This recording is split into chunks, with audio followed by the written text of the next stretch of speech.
Hey everyone, Combo here, back with another Empires and Puzzles video, and today I'm going to talk about my 2025 wish list for Empires and Puzzles. We saw a lot of improvements in 2024, and as recent as the Great Loot Renaissance, where we have seen significant loot improvements in everything from Titans to war chests to regular mission chests. We're getting significantly better loot and improvements in the game, and there's a list of 10 specific items I would love to see in 2025.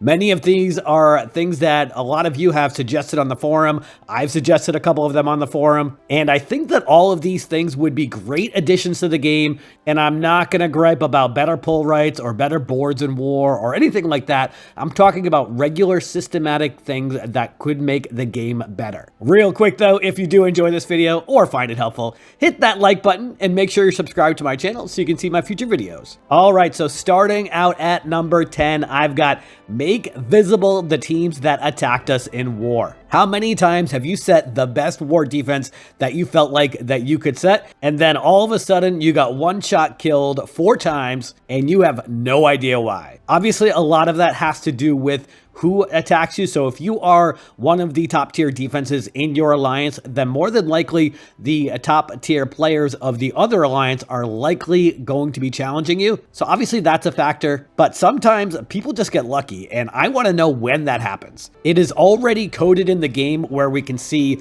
who attacked us in raids. So I feel like this is something that could be easily put into the game. At number 9, I have improved rewards for events and towers. So I'm talking about challenge events, Mythic Titans, and tower events. Mythic Titan rewards specifically are almost abysmal, and a lot of people don't even like to play against the Mythic Titans because of the rewards being so terrible. I think the most you get for top 1% is like 60 or 90 emblems or something like that. You get a cool little avatar for being top 1% also, which is fun. But for the most part, the rewards in Mythic Titans are pretty terrible, especially considering that you need to use the really good items in order to get good scores. So more than likely, if you are finishing in top 1%, you're using your hurricanes, tornadoes, scrolls of alteration, and those items are very costly from a food and iron perspective. I'd love to see more ethers in the Mythic Titan rewards and also ascension items. I think that finishing top 1%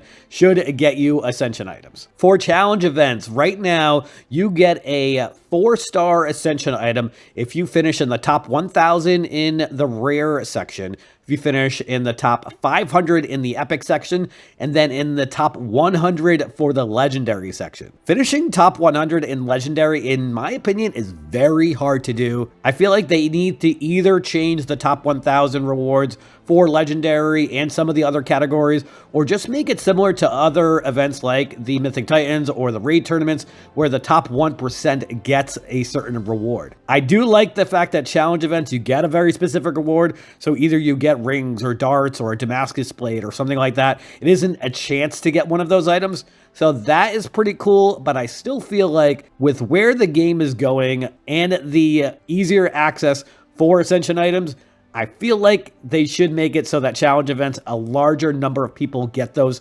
for finishing in those top levels. And for tower events, you pretty much only get emblems. You do get tornadoes and other items for finishing in the top 100. I've finished in the top 100 in the last 3 tower events in a row, and I've gotten 800 emblems, which is a lot, don't get me wrong, but once you have enough emblems, you really don't need a lot more because you can just use your reset emblem tokens eventually for heroes that you don't use any longer. So I would love to see ethers or ascension items incorporated into the tower events also. Number 8 on my top 10 wish list is the War of Three Kingdoms removal or penalty for missed flags. This has been a pain point from the community for a very long time, and I feel like the same people enter the War of Three Kingdom event assuming they'll have time to use their 12 flags, and then they either forget, or I don't know why they don't use their flags. They just don't think it's important. They don't think their kingdom has a chance to win. I don't know. It could be one of many things, but it would make it a lot more fun if the amount of flags that was unused wasn't so many,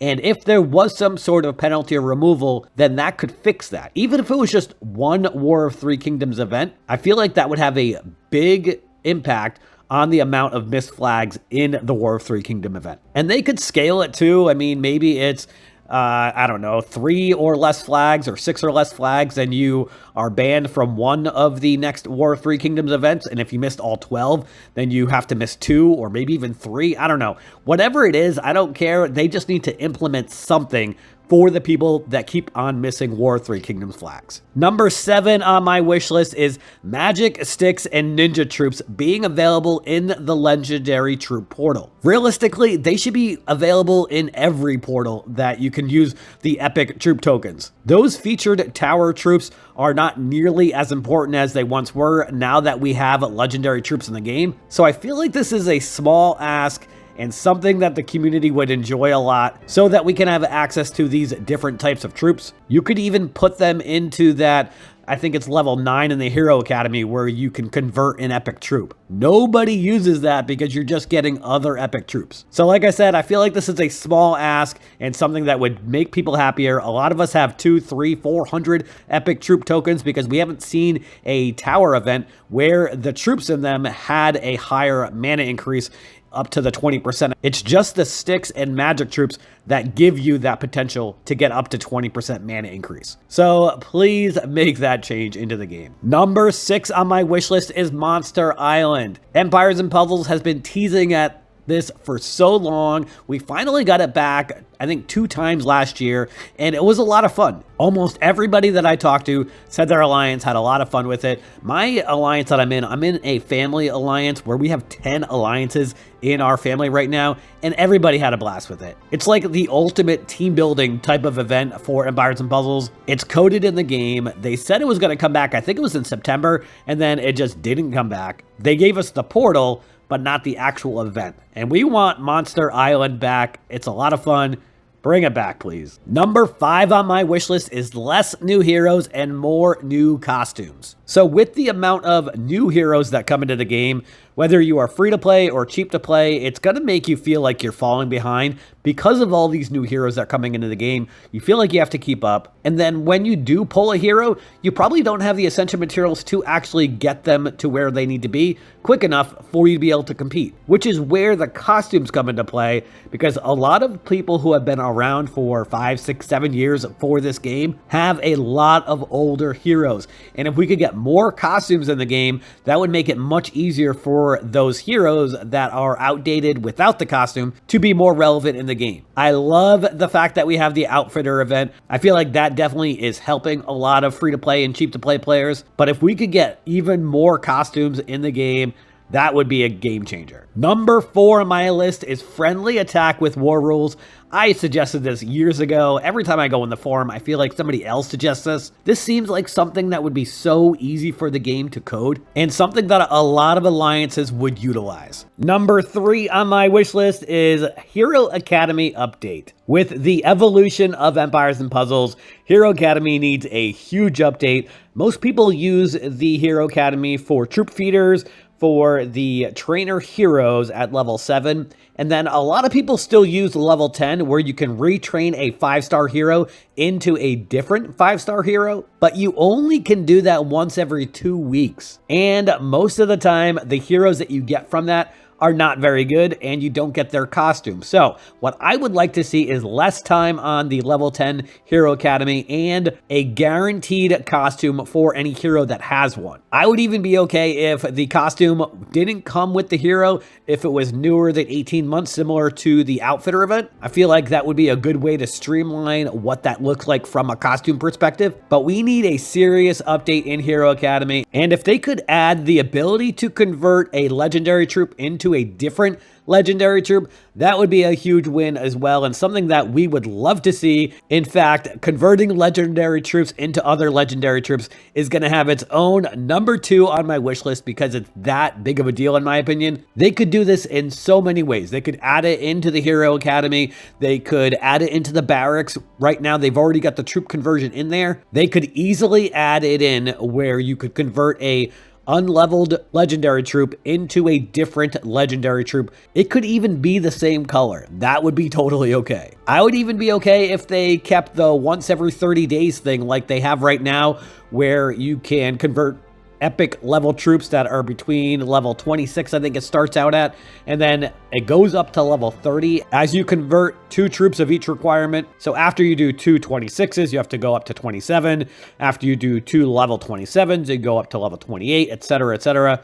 Eventually, you're going to get maxed out, and it's going to be level 30, which is a big ask to level up an epic troop all the way up to level 30 to convert that troop to a legendary one, and then have to start from scratch with leveling them up. So I would love to see the ability for us to convert legendary troops into other legendary troops. This would help everybody, but actually who it would help the most would be newer players, because they don't have the troops people have been leveling up for years. They don't have those stockpiled where they can convert those troops into legendary ones. So this would make it a lot easier for newer players to obtain these legendary troops and to be able to compete more in the player versus player atmosphere. And number 1 on my wish list, if you're surprised you haven't seen it yet, it's because it is number 1, increase max Titan level. I'm going to say up to 20. I would be okay with level 16 or level 18, but it's been so long that we've been asking for the max Titan level to be increased that by the time they actually do it, in 6 months or a year, we're going to need it again because of the power creep that is happening in the game, specific heroes that are designed for Titans. Right now, Titans are not fun if you are in a full alliance. Most alliances